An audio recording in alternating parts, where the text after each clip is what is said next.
Hello everyone, welcome to your channel. स्वागत है आपका आपके अपने चैनल शॉर्ट स्टडी पर। और मेरा नाम है जितेन वर्मा और आज हम करेंगे करंट अफेयर्स 20 अप्रैल के। और ये जो करंट अफेयर्स है ये बहुत ज़्यादा इंपॉर्टेंट करंट अफेयर्स हैं। ये 5 से 6 न्यूज़पेपर के अंदर से बनाए गए हैं और जिस भी एग्ज़ाम में, चाहे वो बैंक का एग्ज़ाम हो, एसएससी एग्ज़ाम हो या कोई भी एग्ज़ाम हो, रेलवे एग्ज़ाम हो, यूपीएससी एग्ज़ाम हो, जहाँ पर भी करंट अफेयर आते हैं तो आपको 95 से 98% तक करंट अफेयर्स इन्हीं में से मिलेगी। तो इनको ध्यान से पढ़ना है। तो चलिए करते हैं शुरुआत। और शुरू करने से पहले आप हमारा चैनल भी सब्सक्राइब कर सकते हैं शॉर्ट स्टडी के नाम से, और बेल आइकन को प्रेस कर सकते हैं ताकि आपके पास वीडियोस की नोटिफिकेशन आती रहे। तो चलिए करते हैं शुरुआत।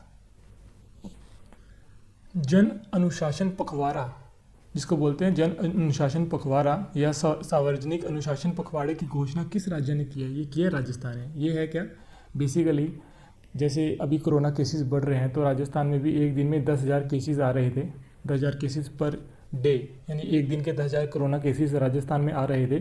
तो राजस्थान गवर्नमेंट ने क्या बोला है कि हम जन अनुशासन पखवाड़ा स्टार्ट करेंगे। ये एक तरह का बेसिकली कर्फ्यू है, जैसे दिल्ली में वीकेंड कर्फ्यू लगाया गया है, अभी वीकेंड पे कर्फ्यू लगा दिया गया है। ऐसे ही इन्होंने कर्फ्यू का नाम नहीं दिया, उसको नाम दे दिया जन अनुशासन पखवाड़ा। एक तरह का कर्फ्यू ही है ये जो वीकेंड पे लगेगा राजस्थान में, तो उसका नाम दिया जन अनुशासन पखवाड़ा। और अगर हम राजस्थान की बात करें तो सीएम कौन है? अशोक गहलोत। अशोक गहलोत जो है वो राजस्थान के क्या है? सीएम है। और अगर हम गवर्नर की बात करें, गवर्नर कौन है? कालराज मिश्रा। कालराज मिश्रा, कालराज मिश्रा जो है वो राजस्थान के कौन है? गवर्नर। तो चलिए चलते आगे। किस राज्य सरकार ने निजी अस्पतालों में कोविड बिस्तरों के संवर्धन पर 4 सदस्यीय टास्क फोर्स का गठन किया है? मतलब 4 मेंबर टास्क फोर्स किसके लिए बनाई है? ताकि जो प्राइवेट हॉस्पिटल में कोविड बेड है उनको बढ़ाया जा सके। उसकी देखरेख के लिए 4 मेंबर्स की एक टीम बनी है, 4 सदस्यों की एक टीम बनी है। तो वो किस राज्य ने बनाई है? वो बनाई है वेस्ट बंगाल, यानी पश्चिम बंगाल ने। ठीक है, पश्चिम बंगाल ने बनाई है। और इसका हेड कौन होगा? जो ये कमेटी बनाई है इसका हेड होगा संजय बंसल। संजय बंसल इसके हेड हो गए। ठीक है। और अगर हम सीएम की बात करें वेस्ट बंगाल के, पश्चिम बंगाल के जो सीएम है वो कौन है? ममता बनर्जी। ठीक है। और अगर हम गवर्नर की बात करें तो ये आपका होमवर्क है, आपको मुझे कमेंट सेक्शन में बताना है कि पश्चिम बंगाल के जो गवर्नर कौन है। ठीक है, ये आपका आज के लिए होमवर्क है। पहला क्वेश्चन कि पश्चिम बंगाल के गवर्नर कौन है, ये आपको मुझे कमेंट सेक्शन में बताना है। एनर्जी फोरम, जिसको बोलते हैं ऊर्जा फोरम, और पेट्रोलियम और प्राकृतिक गैस मंत्रालय के तहत federation of Indian petroleum industry ने वस्तुतः किस बैठक का आयोजन किया है? बेसिकली क्या है, दो ऊर्जा फोरम और इंडियन पेट्रोलियम इंडस्ट्री ने एक बैठक की है। उस बैठक का नाम क्या है? Hydrogen round table. ठीक है। और इंडियन पेट्रोलियम इंडस्ट्री किसके अंडर आती है? प्राकृतिक और गैस मंत्रालय के अंदर आती है ये इंडियन पेट्रोलियम इंडस्ट्री। इसने और ऊर्जा फोरम ने मिलकर एक मीटिंग किया जिसका नाम दिया है हाइड्रोजन राउंड टेबल। ये है क्या, जो हाइड्रोजन एमर्जिंग हाइड्रोजन इकोसिस्टम है उसके बारे में डिस्कस करने के लिए। एमर्जिंग हाइड्रोजन इकोसिस्टम मतलब उभरते हाइड्रोजन के तंत्र, उभरते हाइड्रोजन के परिस्थितिक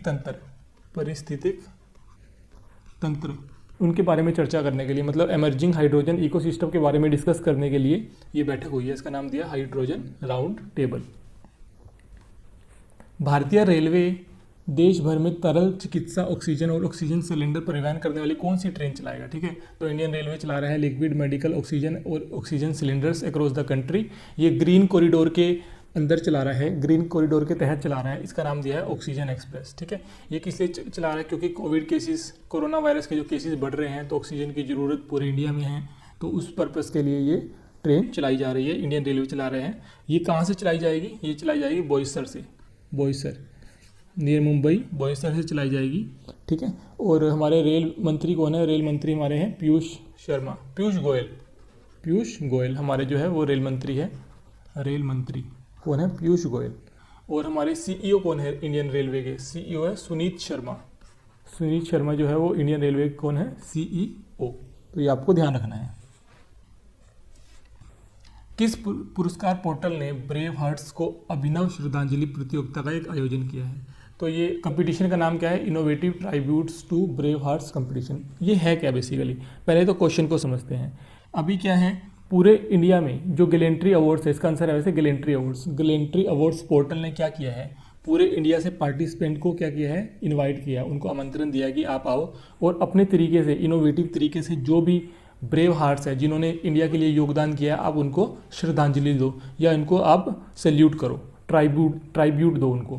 किनको? जिन्होंने इंडिया के लिए कुछ काम किया है, अच्छा काम किया है। तो गैलेंट्री अवार्ड्स पोर्टल ने पूरे इंडिया से पार्टिसिपेंट्स को इनवाइट किया है। तो उन्होंने एक कॉम्पिटिशन कराया है जिसके अंदर इनको इनवाइट्स किया है। तो उस कंपटीशन का नाम है ब्रेव हार्ट्स को अभिनव श्रद्धांजलि प्रतियोगिता। ठीक है, innovative tributes to brave hearts competition. ठीक है, ये किया किसने? ये किया है गैलेंट्री अवार्ड्स ने, गैलेंट्री अवार्ड्स पोर्टल ने। ठीक है, तो ये क्वेश्चन था। तो क्वेश्चन समझ में आ गया होगा आपको।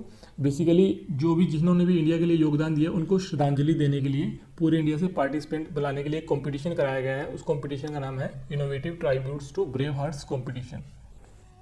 चलिए आगे चलते हैं। नासा ने स्पेस एक्स को पहला वाणिज्यिक चंद्रमा लैंडर विकसित करने के लिए कितनी राशि का अनुबंध दिया है? तो नासा ने दिया है $2.89 बिलियन का। 1 बिलियन होता है 1 अरब। ठीक है, तो 1 बिलियन होता है 1 अरब, तो $2.89 अरब, $2.89 अरब का जो नासा ने क्या दिया है, कॉन्ट्रैक्ट दिया है, अनुबंध किया है किसके साथ? स्पेस एक्स कंपनी, जो कि इलोन मस्क की है। स्पेस एक्स किसी कंपनी है? इलोन मस्क की कंपनी का नाम है स्पेस एक्स। तो स्पेस एक्स ने जो यान का नाम रखा है, उन्होंने यान का नाम रखा है स्टारशिप जो है वो इनके यान का नाम है। और ये 2024 तक का इनके पास टारगेट है, 2024 तक का। तो 2024 तक इनको टारगेट दिया है ये यान बनाने के लिए। तो ये कंपनी है स्पेस एक्स। और कितने बिलियन डॉलर का है? $2.89 बिलियन। विश्व धरोहर दिवस या अंतर्राष्ट्रीय दिवस स्मारक और स्थलों के लिए हर साल किस तारीख को मनाया जाता है? यानी कि वर्ल्ड हेरिटेज डे, और इसको बोलते हैं international day for monuments and sites. ठीक है, ये बनाया जाता है 18 अप्रैल को। 18 अप्रैल को बनाया जाता है। जो भी विश्व धरोहर है पूरे विश्व में, उनके लिए बनाया जाता है, उनको ऑब्जर्व करने के लिए बनाया जाता है। तो ये आपको याद रखना है। इसकी इस बार की थीम क्या था? थीम जो है या विषय कह सकते हैं आप, इस बार के वर्ल्ड हेरिटेज डे का विषय क्या था? तो थीम थी इसकी कॉम्प्लेक्स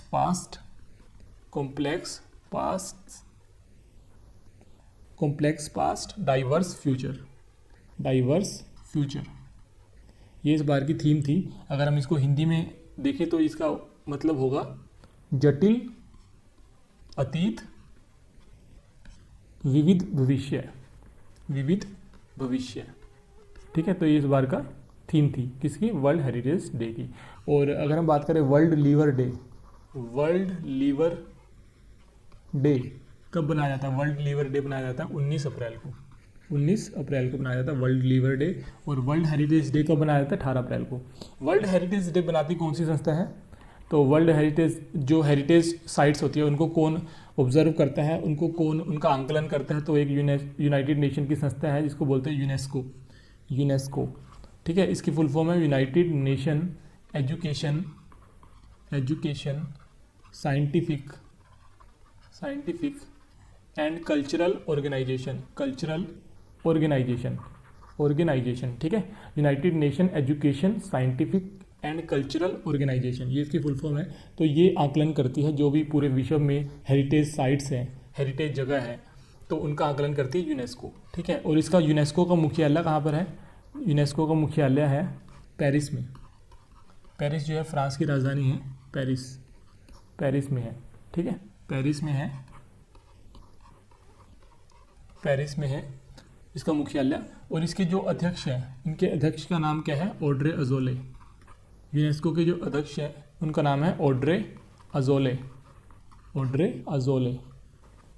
ठीक है, ये आपको याद रखना है।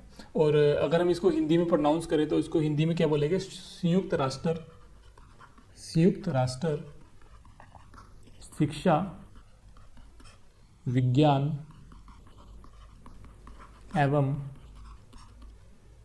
विज्ञान एवं सांस्कृतिक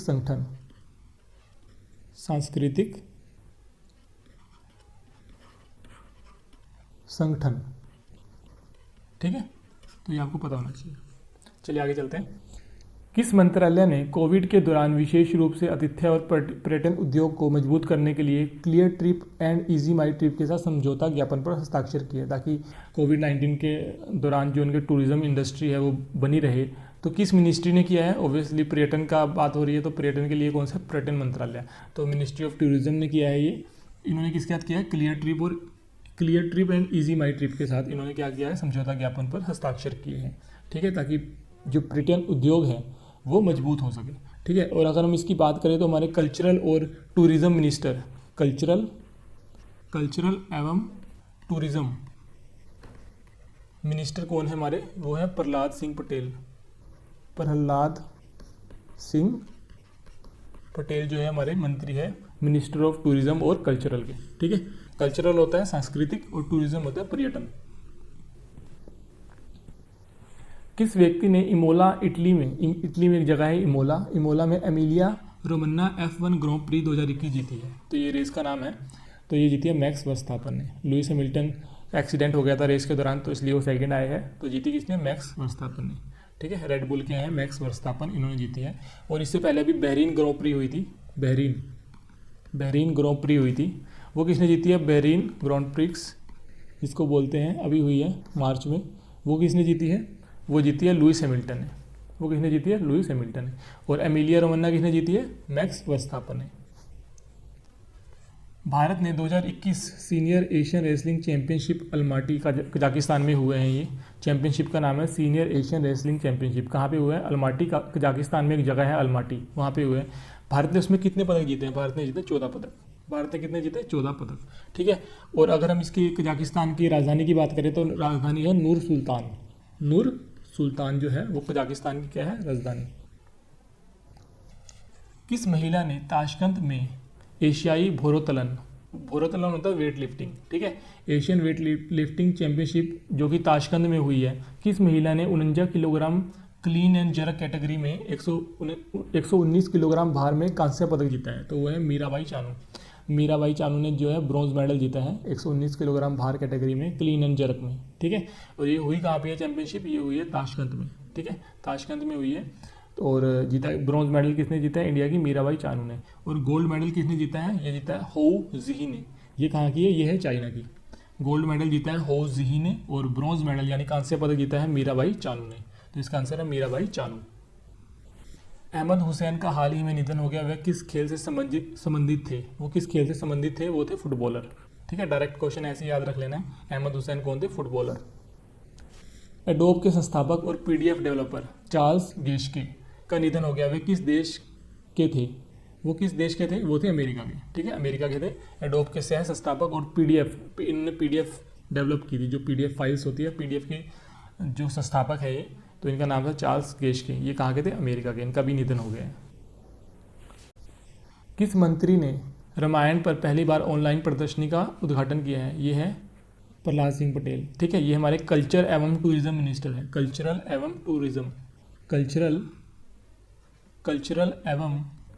टूरिज्म मिनिस्टर है हमारे प्रहलाद सिंह पटेल। इन्होंने उद्घाटन किया है। कल्चरल यानी सांस्कृतिक और टूरिज्म यानी पर्यटन। ठीक है, तो सांस्कृतिक एवं पर्यटन मंत्रालय है इनके पास। किनके पास? प्रहलाद सिंह पटेल के पास। रक्षा अनुसंधान और विकास संगठन जिसको बोलते हैं DRDO, Defence Research and Development Organisation ने 500 ICU बेड वाले कोविड अस्पताल की स्थापना किस शहर में की है? इन्होंने की है न्यू दिल्ली में। कहाँ पे की है? न्यू दिल्ली में। ठीक है, और आपका दूसरा प्रश्न है, होमवर्क है, आपको मुझे बताना है DRDO का मुख्यालय कहाँ पर है? DRDO का मुख्यालय कहाँ पर है? ये आपको मुझे कमेंट सेक्शन में बताना है। और इसके अध्यक्ष कौन है? DRDO के अध्यक्ष कौन है? ये आपका आज के लिए दूसरा प्रश्न है, ये आपको मुझे होमवर्क में बताना है। DRDO का मुख्यालय और DRDO के अध्यक्ष कौन है? तो अभी स्टैटिक क्वेश्चन आ गया है। गुजरात में कौन से राष्ट्रीय उद्यान है? तो ये सारे राष्ट्रीय उद्यान है गुजरात में। ब्लैक बक, वेलवदार, गिर फॉरेस्ट, मरीन। ठीक है, यहाँ पे मरीन कर लेना, समुद्री नहीं, मरीन आएगा। ठीक है, marine national park, gulf of Kutch और बंसदा नेशनल पार्क। ये सारे नेशनल पार्क कहाँ पे हैं? गुजरात में। तो चलो आज के लिए इतना ही। जल्दी मिलेगी नई वीडियो में जो कि होगी 21 अप्रैल की। तब तक के लिए आप हमारा चैनल सब्सक्राइब कर सकते हैं और बेल आइकन को प्रेस कर सकते हैं यूट्यूब पे। और आप हमें इंस्टाग्राम, फेसबुक और टेलीग्राम पे भी फॉलो कर सकते हैं। आपको इन सब के लिंक जो है वीडियो की डिस्क्रिप्शन में मिल जाएगी। और तब तक के लिए आप जो मैंने क्वेश्चन दिए उनका आंसर मुझे कमेंट सेक्शन में बताएं। जल्दी मिलती है नई वीडियो में। Thank you so much.